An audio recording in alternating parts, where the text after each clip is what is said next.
When the storms wouldn't let up, I still chose to stand. By Kateb Nuri Alim Shana. 1978 was a year of noise and change, of treaties and tragedies, of records spinning and lives shifting. Camp David made history.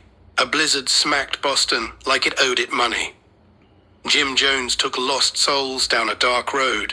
People danced to the Commodores and blasted aliens on Space Invaders. Argentina won the World Cup, and the New Orleans Saints kept doing what they did best, losing. And somewhere in the midst of all that, across the ocean, a test tube baby made headlines in Britain. But none of those events announced the arrival of a quiet child born into the arms of a woman named Marva. There were no cameras, no front-page articles. Just a baby boy brought into the world with ancient eyes and a stillness about him that puzzled even his own mama. That baby was me. Mama said I rarely smiled, said I looked like I had seen things before I got here, said I sat still so long you'd think I was part of the furniture. I wasn't sad, I was studying. The world, the people, the stories in silence. I was watching, storing, absorbing everything like rainwater into dry ground. And while other boys chased basketballs or got into trouble, I was writing. By the 6th grade, I had penned over 50 poems. Words were my friends when people weren't. But junior high came like a cold wind and depression set in. I didn't even know what to call it. I just knew I felt broken before I had even started living. I wore low self-esteem like it was stitched into my skin. That year, my GPA hit a rock bottom so low, the numbers felt like a joke 0.0. My name wasn't on any honor rolls. It was on people's worry lists. They sent me to every kind of specialist under the sun. Psychologists said I had a void. Counselors said I was angry. Learning experts labeled me with something that sounded like a permanent excuse. But all I needed was time. I wasn't delayed, I was being developed. Like film in a darkroom, I just needed the right light to show what was in me. As I grew, I turned to martial arts and religion, studied the holy texts of every monotheistic faith I could find, like I was digging for God's fingerprints. I poured myself into understanding the world, its pain, its beauty, its divine contradictions. The more I learned, the more I healed. My soul started finding its shape. And yet, for all the books I read, for all the wisdom I chased, there was one lesson life wouldn't stop teaching me. Love is hard to find, and even harder to keep. I loved hard, with my whole being. And every time I thought I'd found something real, a partner, a teammate, a soulmate, it was like sand through my fingers. When life turned cold, when the fires came, when my world tilted sideways, each woman I loved slowly stepped back. The very moments when I needed to be held, to be told, I'm here, were the same moments I found myself alone. It's a cruel thing to want love so deeply and be met with silence. Outside of my mother Marva and my grandmother Celestine, I've never truly felt unconditional love. They were the only ones who knew how to wrap a person in safety. They prayed for me, fed me wisdom when I was starving for direction, believed in my potential even when I couldn't see it myself. But romantic love, that one stayed hidden from me like a sacred door I could knock on, but never enter.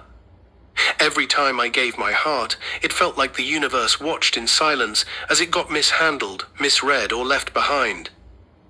I wanted someone to love me like my grandmother did.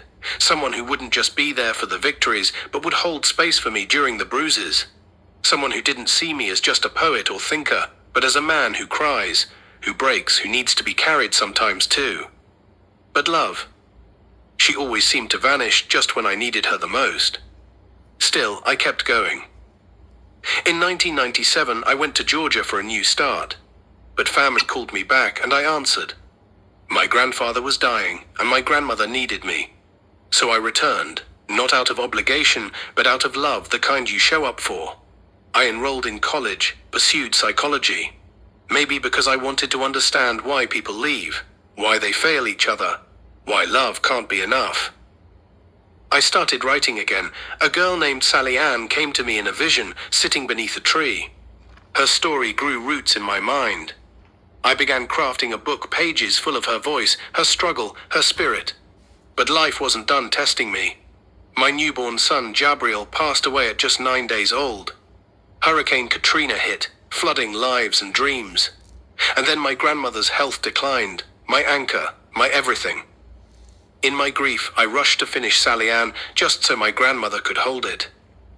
I wanted to see the sun break on her face one more time, but I was too late. Time took her hand before I could place the book in it. One night, broken and aching, I walked around a lake in Georgia. A weeping willow stood there, looking like sorrow made of bark, and I heard a voice.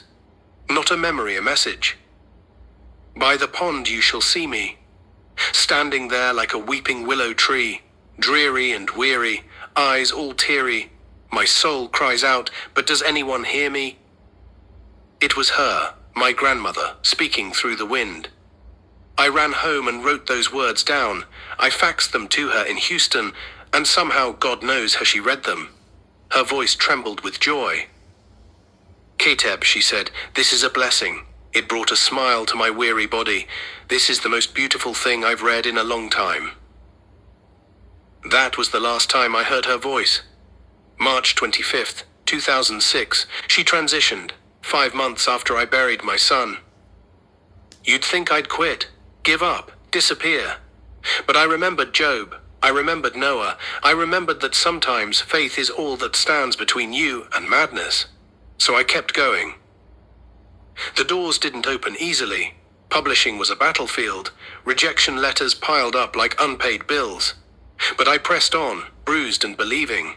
I founded the National Black Artists and Writers Association, not for money or fame, but because our voices deserve a platform. Our children deserve to see themselves in stories, poems, plays and paintings. Our stories deserve stage lights and ISBNs. Through NBWA, I've watched art become healing. I've seen poetry mend wounds. I've seen storytelling become survival. And I've learned that even if no one ever loves me like my grandmother did, I can still love others in that way. I love the lonely with my words. I stand with the heartbroken with my poems. I hold the weary with my stories. I pour into others what I was never given.